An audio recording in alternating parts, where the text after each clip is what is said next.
마태복음 15장이죠. 21절로 32절, 31절까지네요. 네, 마태복음 15장 21절로 31절까지가 되겠는데 같이 우리 교독하겠습니다. 예수께서 거기서 나가사 두로와 시돈 지방으로 들어가시니 가나안 여자 하나가 그 지경에서 나와서 소리질러 이르되 주 다윗의 자손이여 나를 불쌍히 여기소서 내 딸이 흉악하게 귀신 들렸나이다 하되 예수는 한 말씀도 대답하지 아니하시니 제자들이 와서 청하여 말하되 그 여자가 우리 뒤에서 소리를 지르오니 그를 보내소서. 예수께서 대답하여 이르시되 나는 이스라엘 집의 잃어버린 양 외에는 다른 데로 보내심을 받지 아니하였노라 하시니 여자가 와서 예수께 절하며 이르되 주여 저를 도우소서. 대답하여 이르시되 자녀의 떡을 취하여 개들에게 던짐이 마땅하지 아니하니라. 여자가 이르되 주여 올소이다마는 개들도 제 주인의 상에서 떨어지는 부스러기를 먹나이다 하니 이에 예수께서 대답하여 이르시되 여자여 내 믿음이 크도다 내 소원대로 되리라 하시니 그때로부터 그의 딸이 나으니라. 예수께서 거기서 떠나서 갈릴리 호숫가에 이르러 산에 올라가 거기 앉으시니 큰 무리가 다리 저는 사람과 장애인과 맹인과 말 못하는 사람과 기타 여럿을 데리고 와서 예수의 발 앞에 앉힘에 고쳐주시니 합독합시다. 말 못하는 사람이 말하고 장애인이 온전하게 되고 다리 저는 사람이 걸으며 맹인이 보는 것을 무리가 보고 놀랍게 여겨 이스라엘의 하나님께 영광을 돌리니라. 아멘. 제가 자식을 키워보니까 이제 그리고 나이가 좀 들다 보니까요. 저도 이제 철이 좀 들어갈 나이가 됐죠. 60이 넘어가니까 이제 좀 하나님 마음을 조금 부모의 마음과 빗대어서 이렇게 좀 알 수 있을 것 같아요. 다는 이해하지 못해도 비교적으로 조금만 알 수 있을 것 같습니다. 마찬가지겠지만 이제 아이들이 잘 되길 바라죠. 우리가 다 소원하고, 그리고 아이들이 잘 되면 그냥 기쁘죠. 그냥 기분이 좋습니다. 아이들 때문에, 사랑하기 때문에 또 상처도 받고 그래서 섭섭해하는 경우들도 있긴 있지만 아이들이 잘 돼서 잘 살아서 질투하는 부모는 없어요. 이상하죠. 만약에 그런 부모라면 그건 정상적인 부모가 아닐 겁니다. 그런 이제 아이들이 고생하고 힘들어하지 않습니까? 이제 그럴 수 있겠죠. 살다가 이제 인생에 지쳐서 인생의 무게에 눌려서 이제 젊었을 때는 아이들을 뭐 잔소리도 많이 하고 뭐 여러 가지 또 충고도 많이 하고 그랬는데 이제 아이들이 이제 뭐 다 커서 이제 걔네들이 고생하고 힘들어하면은 이제는 뭐 그런 게 완전히 없어요. 뭐 다 큰 성인인데 무슨 잔소리를 하겠습니까? 그냥 불쌍한 거지. 그 아이들 보면 안 된 거죠, 그냥. 그죠? 이 아이들한테는 뭐 바라는 게 많지 않고요. 그러니까 제 소원은 그래요. 그 아이들한테는 그냥 예수 잘 믿고 정말 예수 잘 믿는 가정이 됐으면 좋겠다. 부부가 아이들까지 다 예수 잘 믿는 가정이 되고, 그리고 그냥 평범하게 뭐 특별할 필요도 없이 평범하게 평생 그냥 행복하게 살았으면 좋겠다. 이 마음이 아이들을 향한 제 마음입니다. 순박한 마음이죠. 그게 하나님 마음도 이제 그렇지 않을까 그런 생각을 해봐요. 부모의 자녀 사랑은 사실 본능적으로 차별 사랑이죠. 남들과 똑같이 내 자녀를 사랑할 수가 없지 않습니까? 내 자녀를 본능적으로 자동적으로 외인보다는 내 자식을 더 사랑하죠. 마음으로는. 겉으로 드러내지는 않죠. 많이 너무 지나치게 티내면 그것도 어리석은 거니까 마음은 그래도 겉으로는 뭐 그냥 너무 지나치게 티내지 않게 그렇게 하는데요. 그러니까 사실 이제 우리가 아이들을 사랑하는 것, 다른 사람들보다 더 사랑하는 것, 이것은 죄라고 얘기할 수 없고 자연적인 것이다 이렇게 얘기하고, 특별히 이제 아빠의 사랑과 엄마의 사랑은 좀 컬러가 좀 틀린 것 같아요. 제와 제 아내도 아이들을 대하는 게 많이 틀린데, 특별히 엄마의 사랑은 조금 더 애틋하지 않은가 그런 생각하는데요. 그것도 역시 좀 본능적이 아닌가 그런 생각을 합니다. 아무래도 자기 뱃속에 9개월을 잉태했지 않습니까? 그리고 나서 피를 쏟으며 나왔기 때문에 아빠보다는 아무래도 엄마의 마음이 조금 더 애틋하고 간절하지 않을까. 이제 그것도 한번 생각을 해봤어요. 자, 오늘 본문을 보시면은 본문에 이제 가나안 여인의 그 자식 사랑이 나오죠. 자기 어린 딸을 사랑하는 마음으로 주님께 오는 그 마음과, 그리고 이 하나님의 자녀 사랑이 대조적으로 나타나는 것을 저는 좀 이렇게 읽을 수가 있었습니다. 약간 좀 비슷하지 않았는가, 저 그렇게 봤는데, 먼저 한번 가나안 여인, 이방 여인입니다. 시돈과 두로 지방에서 이 이방 여인이 찾아오는데요. 그 이방 여인이 가지고 있었던 자녀를 향한 간절한 자녀 사랑, 자녀 축복, 이것을 한번 볼 수가 있게 됐죠.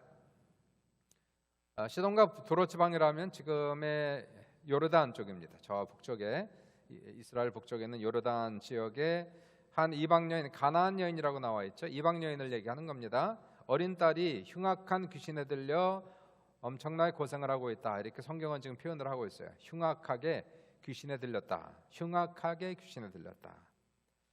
그러니까 흉악하게 귀신 들렸다는 것은 귀신 들린 상태가 아주 심각했다, 이런 얘기가 되겠죠. 그래서 영어 성경에는 suffering terribly 이렇게 표현하고 있으니까, 공동 번역에는 이렇게 번역하고 있어요. 제 딸이 마귀가 들려 몹시 시달리고 있습니다. 마귀가 들려 몹시 시달리고 있습니다, 이렇게 얘기하고요. 성경은 정확하게 어떻게 아픈지를 얘기하지 않고 있지만, 이 육신적인 고통일 수도 있고 정신적인 고통일 수도 있고, 이 아마도 둘 다일 가능성이 많겠죠. 이 악한 마귀에 들려서 정신적으로 육신적으로 엄청난 고통을 당하고 있는 이 어린 딸이 하나가 있었는데요. 귀신이 드러나는 현상을 보면 우리가 축기 사역을 하죠. 그러면 귀신이 드러나는 현상들이 있어요. 나타나는 현상, 그리고 나가는 현상들이 이렇게 있습니다. 귀신은 보이지 않지만 현상은 보여요. 바람은 보이지 않지만 바람 불면 이렇게 움직이지 않습니까? 성령이 역사하는 것도 현상이 있고, 악령이 역사하는 것도 눈엔 보이지 않지만 현상을 통해서 우리가 아는 거예요. 아, 이게 성령의 역사다, 악령의 역사다, 이렇게 우리가 구분할 수가 있지 않습니까? 귀신이 역사하는 것, 마귀가 역사하는 것과 현상을 보면은 전부 다 어글리하다, 이렇게 얘기할 수 있어요. 그러니까 흉악하다, 나쁘다, 기분 나쁜 그런 현상들이 대부분 일어납니다. 어떠한 현상이 있을까요? 이 귀신이 들리면 어떠한 흉악한 현상들이 나타날까? 누가복음 9장 39절 보시면은 거기 악한 귀신 들린 어린 아들을 아버지가 예수님께로 데리고 오는데, 그 아이의 현상을 이렇게 얘기해요. 귀신 들린 현상을 네 가지로 얘기합니다. 네 가지 현상이 나타나는데 이렇게 얘기합니다. 귀신이 그를 잡아 갑자기 부르짖게 하고, 두 번째 경련을 일으키고, 거품을 흘리게 하고, 몹시 상하게 하고야 겨우 떠나가나이다. 네 가지를 설명을 합니다. 흉악한 귀신입니다. 공동 번역을 조금 더 이렇게 좀 컬러풀하게 번역했는데, 이렇게 공동 번역에서 해놨어요. 그 아이는 악령이 막 덮치기만 하면 갑자기 소리를 지르면서 입에 거품을 물고 경련을 일으킵니다. 그래서 온몸에 상처를 입습니다만 악령은 좀처럼 떨어지지 않습니다, 이렇게 얘기하고 있어요. 네 가지 현상을 얘기하고 있어요. 그래서 흉악한 귀신에 들렸을 경우에 귀신이 드러나는 현상과 또한 귀신이 나갈 때 현상이 네 가지로 나타나는데 다 어글리하죠. 첫 번째는 뭐라고 그래요? 갑자기 부르짖는다, 큰 소리로 부르짖는다, 이렇게 얘기합니다. 죽기 사역하면은 귀신이 드러날 때 현상 중에 하나가 비명을 지르죠. 아주 이 듣기 싫은 그러한 기분 나쁜 그러한 비명을 지르고요. 크게 울기도 하고, 어떤 경우는 막 욕을 하기도 하고, 막 싸우기도 하고요. 그리고 하소연도 하고, 이러한 현상들이 이제 첫 번째 귀신들의, 성령은 그렇지 않아요. 성령은 그렇게 역사하지 않아요. 성령이 나타날 때 뭐 싸우고 욕하고 뭐 비명을 지르고 그렇습니까? 이 귀신이 나가는 현상들이에요. 그러니까 잘 보시면 압니다. 이게 귀신인지 성령인지. 두 번째가 경련을 일으킨다는 거예요. 경련을 일으킨다는 것은 어떤 경우들을 보냐면 쓰러지고, 성령 받아 쓰러지는 경우가 있고, 또 귀신이 나갈 때 쓰러지는 경우가 있어요. 그래서 분별을 잘 할 수 있어요. 쓰러지고 어떻게 알아요? 눈이 뒤집히기도 하고, 그죠? 손발이 막 비틀어집니다. 손발이 비틀어지고, 이거 성령의 역사 아닙니다. 손발이 비틀어지는 거는 귀신이 나타나는 현상이지. 허리가 휘기도 하고, 쓰러져 구르기도 하고, 뭐 뱀처럼 기기도 하고, 슬리더링이라고 그래요. 슬리더링. 그 사람이 막 뱀처럼 막 이렇게 움직이기도 하고, 막 잡은 생선 있지 않습니까? 펄떡펄떡 뛰는 것처럼 막 펄떡펄떡 뛰기도 하고, 이게 전부 다 이제 경련을 일으키는 현상들이에요. 귀신이 드러나는 현상, 그리고 나가는 현상이 두 번째 이 경련을 일으키는 것이고요. 세 번째 거품을 일으키고, 거품을 낸다, 거품을 흘린다는 얘기죠.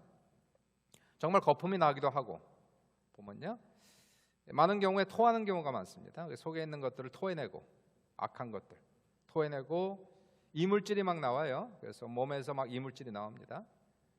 그 썩은 냄새가 나기도 하고. 그래서 이러한 세 번째 현상이 거품을 흘린다는 쪽에서 나오고, 네 번째가 사람 상하게 한다 이렇게 나와 있죠. 상하게 하고야, 또는 온몸에 상처를 입습니다만 그래도 악령은 좀처럼 떨어지지 않습니다. 공동 번역에 그렇게 얘기하고 있는데, 그래서 상하게 하는 역사, 사람 막 핥히고, 그렇죠, 이렇게 이 현상이 이렇게 막 핥히는 현상 있지 않습니까? 자, 이거는 마귀 현상입니다. 그래서 귀신이 나타나는 현상이에요. 물론 이제 성령이 역사하니까 귀신이 드러나는 거죠. 그래서 같이 나가는 거예요. 성령이 역사해야 또 귀신이 드러나니까 이게 지금 같이 가고 있는 겁니다. 근데 귀신이 나타나는 현상은 막 손톱으로 긁고, 저도 이렇게 해보면 숨을 쉬지 못하게 하고, 목을 조르기도 하고, 막 죽이려고 하는 거예요. 종종 그러한 체험을 했는데, 그래서 막 죽인다고 그러고, 목을 조르고 막 한 30초 이상을 숨을 안 쉬기도 하고, 뭐 이러한 현상들이 이제 보시면은 귀신이 드러나는 현상이니까 한번 보세요. 지금까지 얘기한 것 중에서 좋은 게 하나는 있습니까? 전부 다 흉악하죠. 그러니까 흉악한 귀신이 들으니까 이러한 흉악한 현상들이 지금 나타나고요.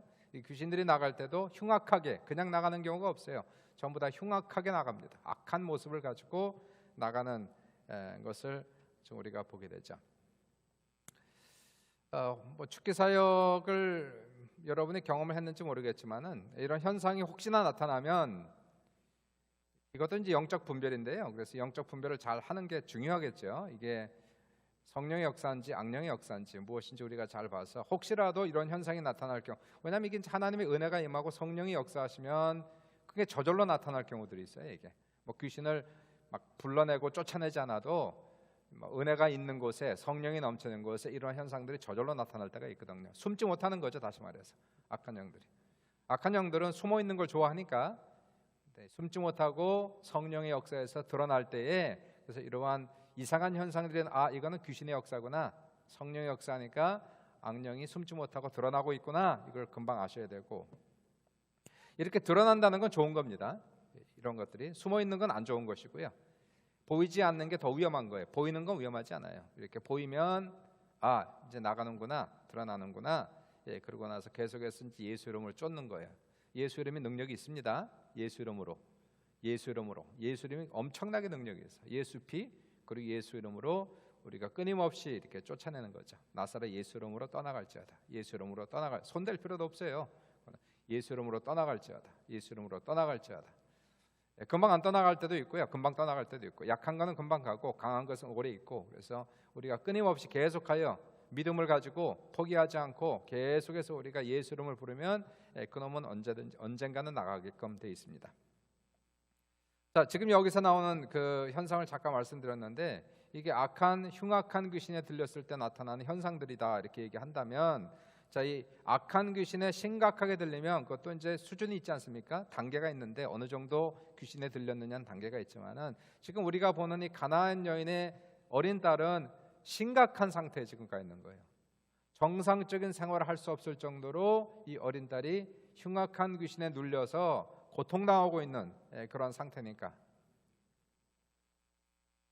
이게 엄마 입장에서 보면 어떨까요? 엄마 입장에서 자기 딸이, 내 딸이 흉악하게 귀신 들렸다면 이게 얼마나 애가 타겠어요. 얼마나 속이 상하겠느냐는 얘기. 남의 자식은 남의 자식이니까 수근거리겠죠. 남의 자식이니까 뭐 누구 애가 그렇더라, 누구 애가 뭐 귀신 들렸더라, 뭐 이렇게 얘기하지 않겠습니까? 내 자식은 틀린 거예요. 그렇죠? 남의 자식은 뭐 남 얘기처럼 그렇게 수근거리겠지만, 내 자식이 그러면 이건 정말 속상한 겁니다. 애가 타는 거예요. 내 자식이 정상적인 생활을 못할 정도로 지금 귀신 들렸다면, 그리고 이거 뭐 고치질 못하고 있다면 이거야말로 지금 난감하지 않겠어요? 이 여인의 마음이 그 엄마의 마음인데요. 그 어린 딸, 그것도 귀신 들린 딸, 정상적인 생활하지 못하는 고통하고 있는 딸을 향한 엄마의 마음은 아프기만 했고, 그리고 이러한 마음을 가지고 이 여인이 예수님께 와서 소리를 지르며 도와달라고 간절히 호소하는 게 22절이에요. 소리 질러 이르되 주 다윗의 자손이여 나를 불쌍히 여기소서, 내 딸이 흉악하게 귀신 들렸나이다. 흉악하게 귀신 들렸나이다. 소리를 지르는 거 사람들이 많겠죠. 왜냐하면 예수님 계신 곳에 수많은 사람이 항상 몰려다니니까 그 수많은 사람들이 있는데 다른 사람들이 얌전히 가만히 있는데 예수님 말씀하실 때 가만히 말씀 듣는데 지금 여인이 뒤에 와서 소리를 지르고 있는 겁니다. 방해하고 있는 것이, 깨게 하면. 원래 교회에서는 기도할 때요, 기도할 때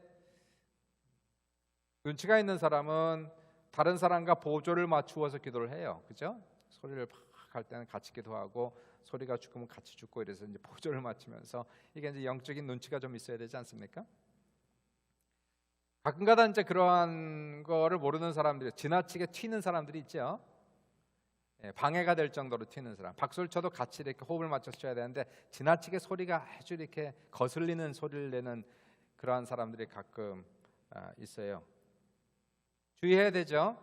지혜롭게 공동체 생활을 하니까 교회에서는 분위기에 맞게끔 기도할 때 같이 소리 쫙 올리고 또 같이 조용해지고, 이게 영적인 어쩌면 박자가 잘 맞춰서 가야 되지 않겠습니까? 박수도 칠 때는 다 같이 치고, 그래서 박수 칠 때도 같이 치고 안 칠 때는 안 치고, 그러면서 이 영적인 분위기를 끌고 가야 설교할 때는 또 설교하고 기도할 때는 기도하고, 그래야 은혜를 다 받을 거 아니에요. 그래서 교회에서는 좀 그러한 공동체적인 영적인 질서를 지키면서 가는 것이 대단히 중요한 거예요.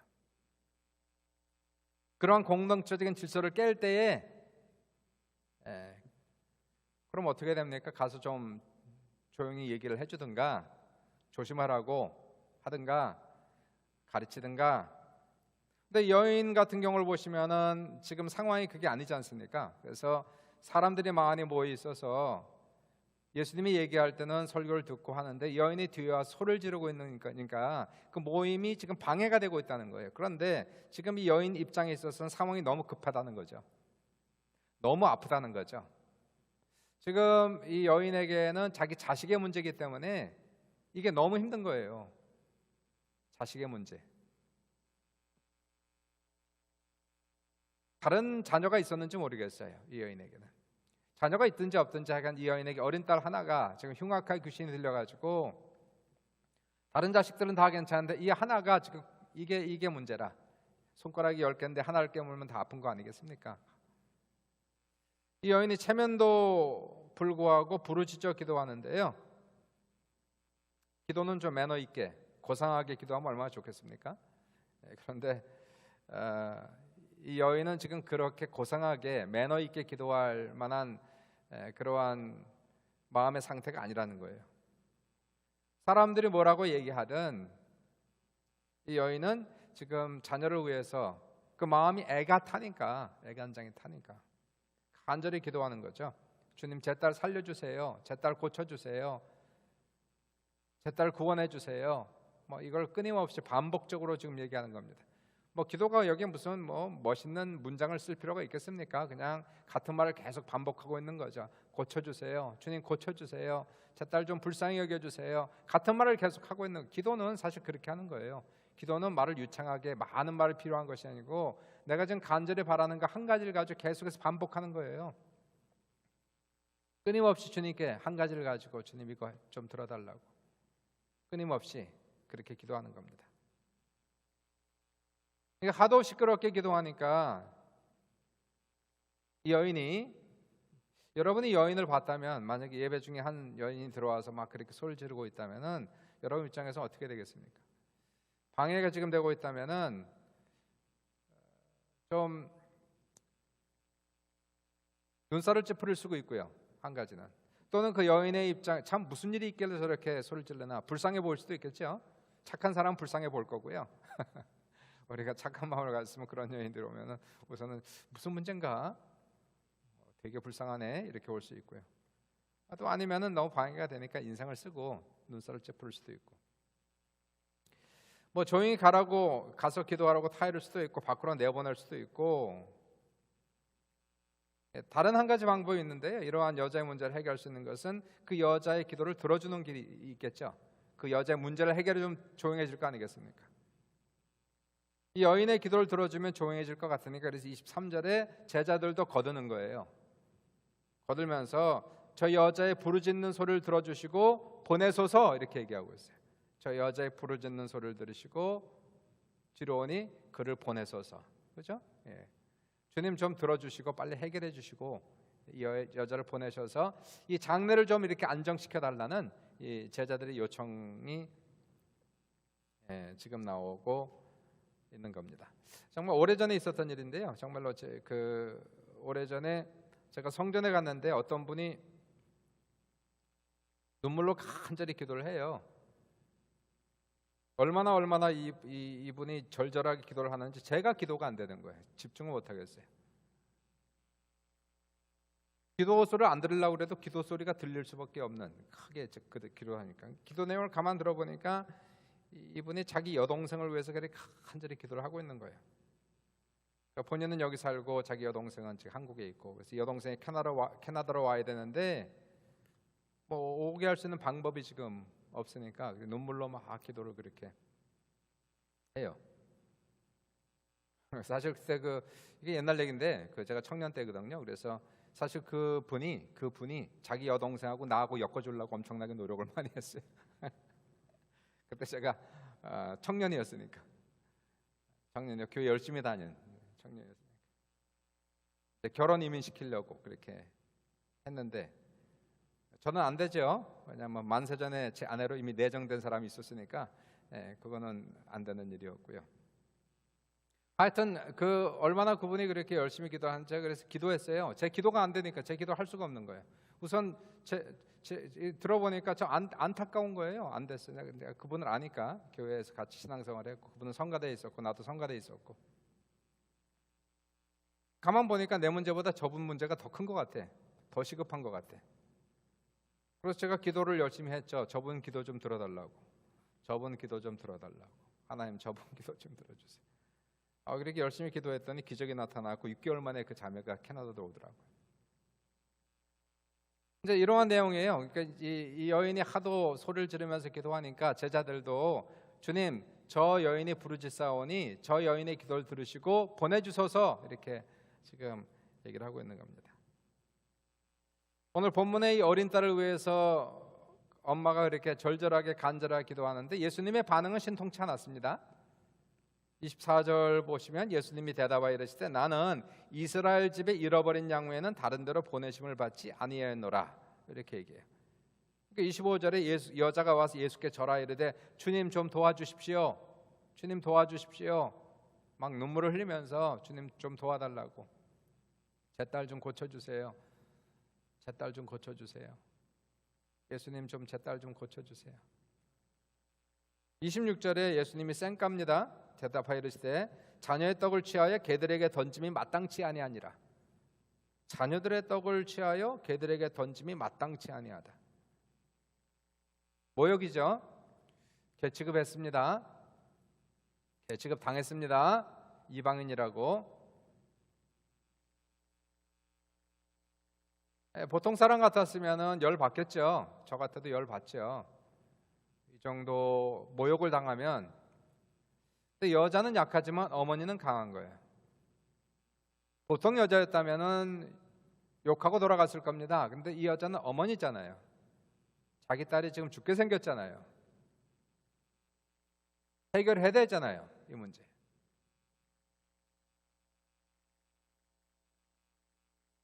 그러니까 자신의 모든 체면을 헌신처처럼 버리는 겁니다. 주님 나를 개취급해도 좋습니다. 나 개취급 당해도 좋습니다. 내 자식만 고쳐주세요. 자식을 위한 엄마의 기도는 반드시 이루어진다. 그런 얘기를 일반적으로 합니다. 성경에는 없는 말씀인데 그런 말이, 자식을 위한 엄마의 기도는 다 이루어진다. 그 얘기가 통상적으로 있는 이유는 무엇이냐면은 어머니의 기도가 통상적으로 간절하기 때문에 그게 자연적이잖아요.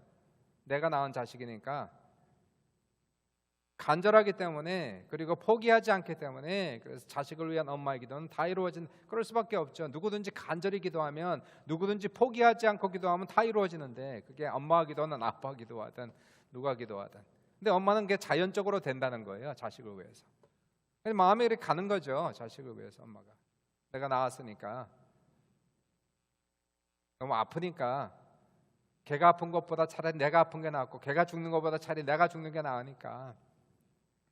그러니까 눈물의 기도가 나올 수밖에 없고, 간절한 기도가 절절절절 나올 수밖에 없고, 포기할 수 없는 기도, 엄마의 기도죠. 그러니까 엄마의 기도는 이루어진다고 얘기하는 거예요. 결국 이 여인의 기도가 주님의 마음을 움직이는 거 아닙니까? 예수님께서 내가 그 말을 하였으니 돌아가라, 내 믿음이 너를 구원하였느니라, 이렇게 말씀하면서 그 시로 그 아이에 있는 흉악한 귀신이 그 시간에, 바로 그 시간에, 주님의 말씀이 떨어진 바로 그 시간에 귀신이 떠나가는 거예요. 그 어머니의 간절한 기도가 주님의 마음을 움직인 케이스가 이제 오늘 본문의 말씀입니다. 그래서 이 부모의 자식 사랑, 특별히 엄마의 자식 사랑은 지긋한 거죠. 근데 여기에서 이제 뭘 보느냐 하면요, 저는 한 가지를 더 보게 되는 게, 가나안 여인의 자식 사랑이 하나고, 이 사랑과 하나님의 자식 사랑이 지금 비교가 되고 있는 것이 보이는 겁니다. 가나안 여인이 그토록 이 간절한 마음으로 자기의 딸을 그토록 사랑하고 그토록 애타하고, 근데 그 마음과 하나님께서 당신을, 내 자녀를 사랑하는 그 마음과 서로 이렇게 비교되는 그런 모습이에요. 본문에 나오는 가나안 여인의 자식 사랑도 대단하지만 하나님의 자식 사랑은 더 위대하다는 겁니다. 엄마의 사랑이 간절할 수밖에 없는 것은 잉태하고 그리고 출산했으니까, 피를 쏟으면서 출산했으니까, 그러니까 그렇게 당연하게 그 사랑이 지긋하듯이 하나님도 우리 영혼을 성령으로 잉태하셨지 않습니까? 성령으로 잉태하시고, 보통 영혼이요, 이렇게 영혼 하나가 이렇게 거듭나는 데는 순간적으로 물론 탄생은 하지만 잉태하는 시간이 있어요.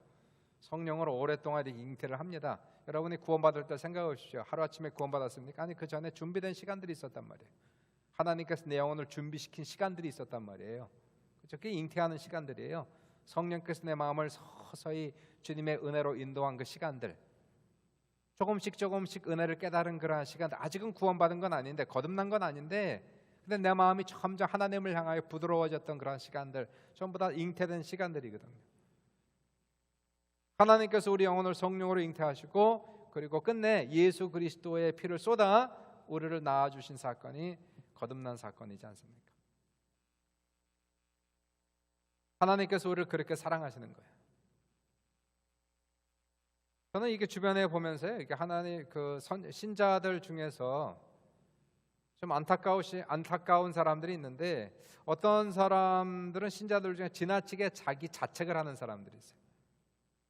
자기 연민에 빠져 사는 사람들이 있어요. 비교하면서, 나와 다른 사람을 비교하면서 자기 연민에 빠져 있고 자기 자책에 빠져 있는 이러한 경우들을 봅니다. 그러면서 이제 스스로 나 같은 사람을 하나님이 사랑하실까? 뭐 이런 거 있잖아요. 내가 하나님께 기도할 자격이나 있을까? 뭐 이러한 질문들이 있지 않습니까? 뭐 내가 하나님을 위해서 한 것도 아무것도 없는데, 그러면서 자기 연민에 빠져 있고 자기를 불쌍히 여기는 거죠. 막 내 스스로를 생각해도 한심한 거지. 내 자신이, 나 같은 인간이 뭐 아무것도 없네, 자랑할 것도 없고 한심하네, 뭐 이렇게 자기 연민에 자꾸 빠져 있어요. 하나님께 내세울 것도 없고, 그러니까 뭐 기도하려고 그래도 자신도 없고, 달라기도 뭐하고, 하나님께 뭐 행기 있어야 뭐 달라고 그러지. 그러니까 이러한 마음을 가지고 살아가는 사람들이 많아요, 보면은. 그럴 필요가 전혀 없다는 거예요, 내 말이. 지금 이 얘기를 지금 하는 겁니다. 그럴 필요가 전혀 없다는 거예요. 물론 세상에 비교하면 나보다 나은 사람 많지요, 많지. 너무너무 많지. 비교하면 나보다 잘생긴 사람, 더 똑똑한 사람, 더 훌륭한 사람, 더 의로운 사람, 더 머리 좋은 사람, 세고 셌어요. 비교할 수가 없어요. 비교가 안 돼요. 비교하면 자꾸만 이상하게 나는 눌리는 것 같고 아무것도 아닌 것 같고, 그러니까 그런 생각이 들면은 실망이죠. 나에 대해 실망하고 나에 대해서 좌절하고, 아니 딴 게 아니고 나에 대해 실망하는 거라. 나에 대해서. 그러면서 하나님 앞에 나가려니까 아무래도 자꾸 겸연쩍고 그러한 생각들. 내가 잘하면 하나님께 나갈 자격이 있을 것 같고, 내가 뭔가 많이 하면 하나님이 내 기도를 들어줄 것 같고, 이러한 생각들이었지 않습니까? 은혜적인 생각이 아니라 율법적인 생각들이죠. 내가 많이 하면 하나님께서 내가 못하면 하나님께서 나를 꾸중할 것 같은 그러한 생각들을 가지고 살아가는데, 그러나 중요한 것은 내가 아무리 부족해도 하나님은 나를, 여러분을, 우리를 하나님의 자식이니까, 다른 게 아니고요, 하나님이 잉태하시고 하나님이 피를 흘려서 피를 쏟아 낳은 자식이기 때문에 사랑하는 거예요. 그냥 이유 없이. 남의 자식이 아무리 잘나도 내 자식보다 귀합니까? 남의 자식이 아무리 내 자식보다 훌륭해도 멋있어도 성공해도 내 자식보다 더 사랑스럽습니까? 나에게는 내 자식이 가장 귀한 거예요. 나에게는 내 자식이 가장 사랑스러운 거예요. 가장 귀한 거예요. 보배로운 겁니다. 내 자식이 좀 못나도 내 자식 욕하면 내가 화나는 거예요. 그게 내 자식이니까. 그게 자연스러운 거 아니겠어요? 아까도 얘기했지만 지금 이 가나안 여인이 어린 딸, 귀신 들린 딸, 뭐가 잘났습니까? 귀신 들린 딸이 흉악한 귀신들이 딸려서 사람들의 가습거리나 되고 있는 딸이에요. 근데 엄마의 마음은 틀리지 않습니까? 남의 마음과 엄마의 마음은 같은 게 아니란 말이에요. 그럼 하나님 입장에서 볼 때 하나님의 자녀들이 잘하면 사랑스럽고 못하면 하나님께서 그냥 잔소리합니까? 그게 아니란 말이에요. 하나님 원하는 것은 잘 되길 바라시고, 우리가 행복하길 바라시고, 그래서 우리가 잘 되면 하나님이 기뻐하시고 즐거워하시고 행복해하시고, 우리가 안 되면 하나님이 실망하는 게 아니고 하나님이 불쌍히 여긴단 말이에요.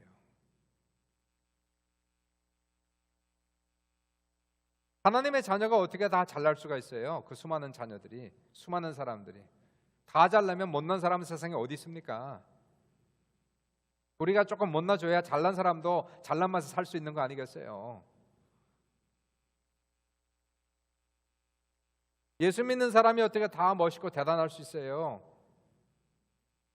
사실 그런 거 아닙니까? 내가 좀 별 볼 일 없고 조금 부족하면 하나님 책임도 좀 있는 거예요. 나를 그렇게 만들었으니까 어쨌든 그잖아요. 엄마 아빠가 나를 낳았으면 그 엄마 아빠 책임도 있는 거지. 왜 나만 가지고 들들 볶아? 엄마가 나를 좀 똑똑히 낳았으면 됐는데, 이런 거 아니겠어요? 하나님이 나를 그렇게 만드신 거 아니겠어요? 그럼 하나님 날 만드시고 날 낳아주셨으니까. 그럼 그 수많은 자녀들 중에 우리가 자녀에 대한 마음이 잘 되면 기쁜 거예요. 잘 되면 좋은 거예요. 무조건. 안 되면, 나도 철없을 때는 막 잔소리하고 화를 냈지만 나이가 먹고 나서 그리고 좀 철들고 나니까 그냥 불쌍한 거예요. 애들이. 잔소리할 필요도 없고요. 그럼 하겠습니까? 그렇지 않겠습니까? 만약에 여러분이 자식이 있다면 그렇지 않겠습니까?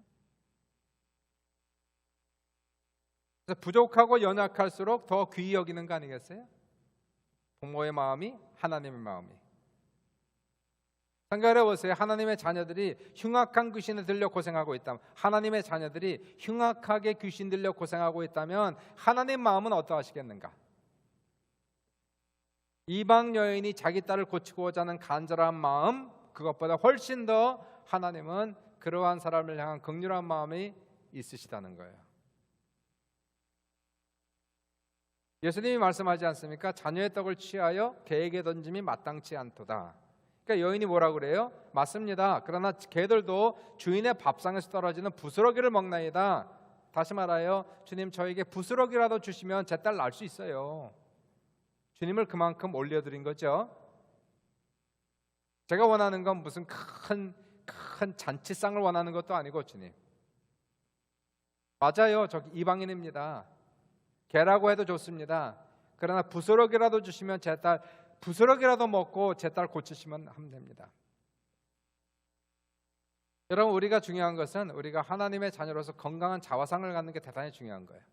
내가 누구인가? 내가 누구인가?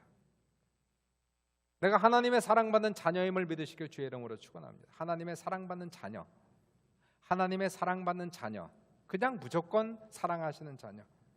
우리는 하나님의 애완견이 아니란 말이에요. 그냥 이뻐해주는, 요즘은 개도 팔자가 좋아가지고 개들이 주인과 함께 밥상에서 먹고 마시고 그렇지 않습니까? 개들이, 애완견들이 주인과 함께 침대에서 같이 자기도 하고, 그러나 아무리 애완견이 이뻐도 자식만큼 이쁘겠어요? 자식만큼 중요하겠어요?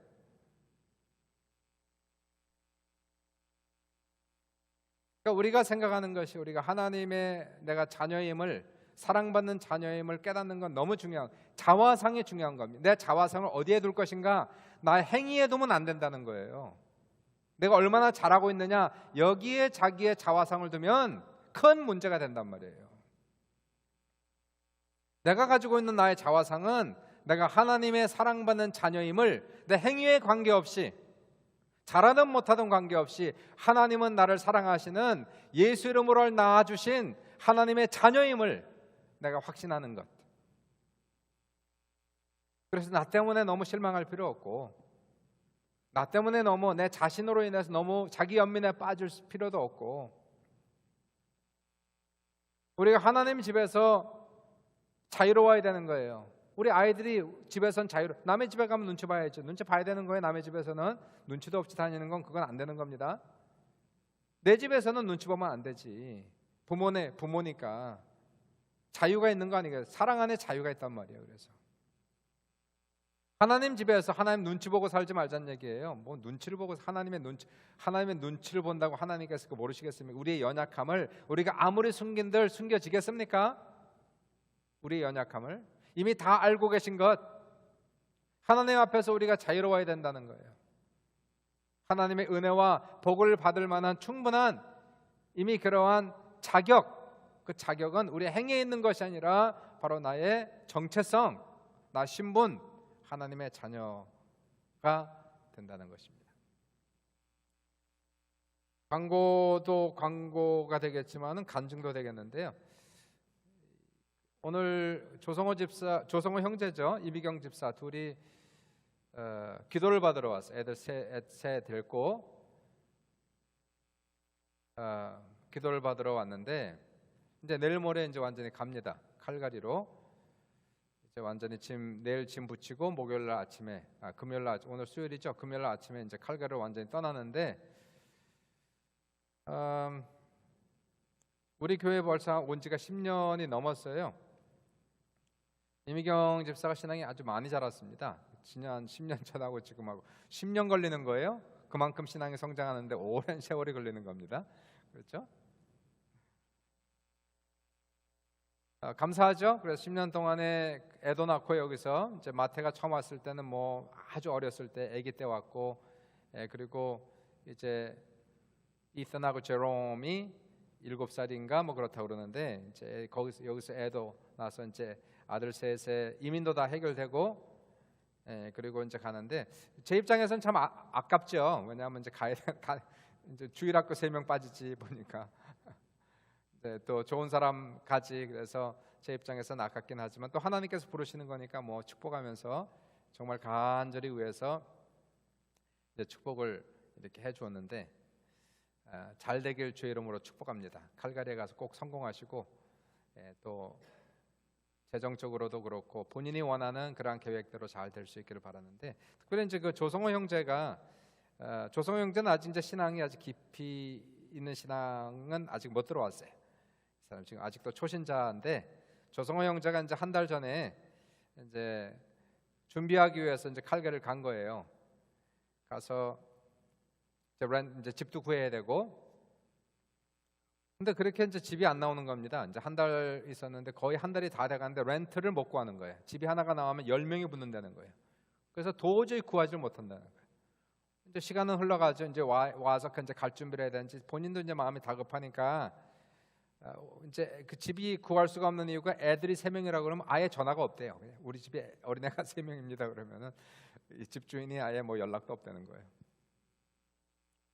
그러니까 이제 이 사람이 이제 걱정이 돼가지고 이제 어느 날 아침 시간에 그냥 하나님 오늘도 이렇게 밥 잘 먹고 갑니다. 뭐 이러한 건성으로 기도하지 않고 그날은 이제 간절히 기도했다는 거예요. 간절히 급하니까 간절히 집을 구하게 해달라고 기도했는데 그리고 나서 이제 나가서 한 집을 보았는데 그 집 주인이 얘기하기를 자기가 2명을 더 봐야 되는데 저녁에 연락을 주겠다 이렇게 답이 온 거예요.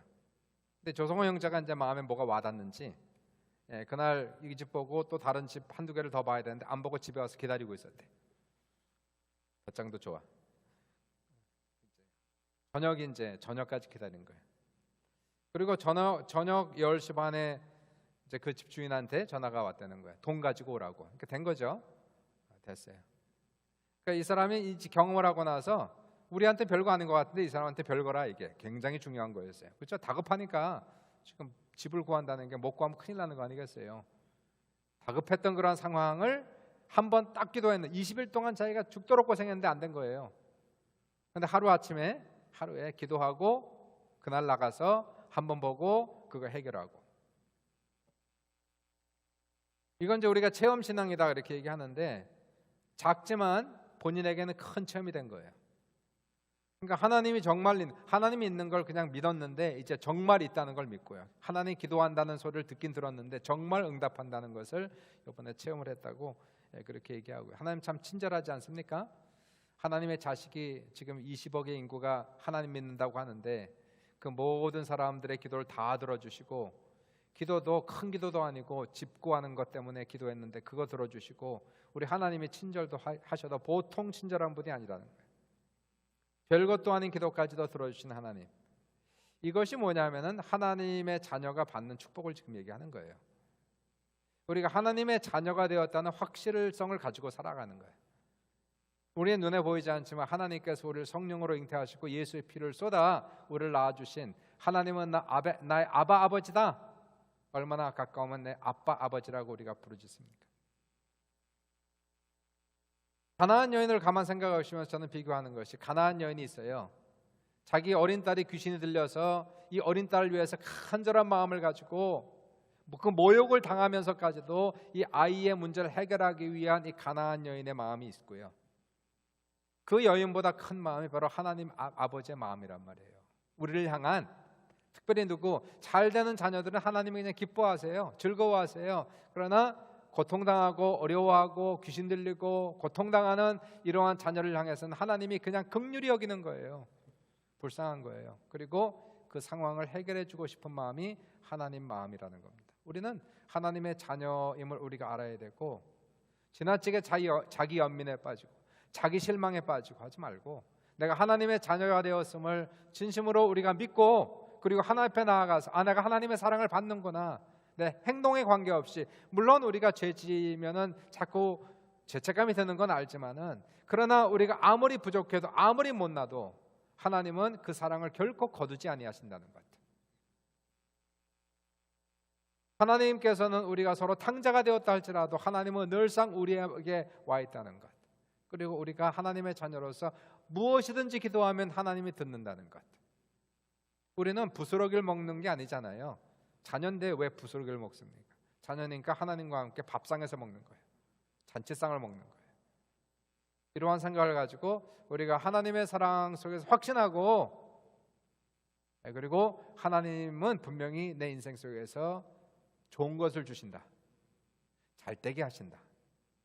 기적의 역사가 나타나게 하신다. 이 마음을 가지고 우리가 하나님께 무슨 일이든지 기도하세요. 그러면 주님이 들으시고 분명히 우리의 인생의 문제를 해결하시는 귀한 역사가 우리 모두에게 넘칠 수 있기를 주님의 이름으로 축원합니다.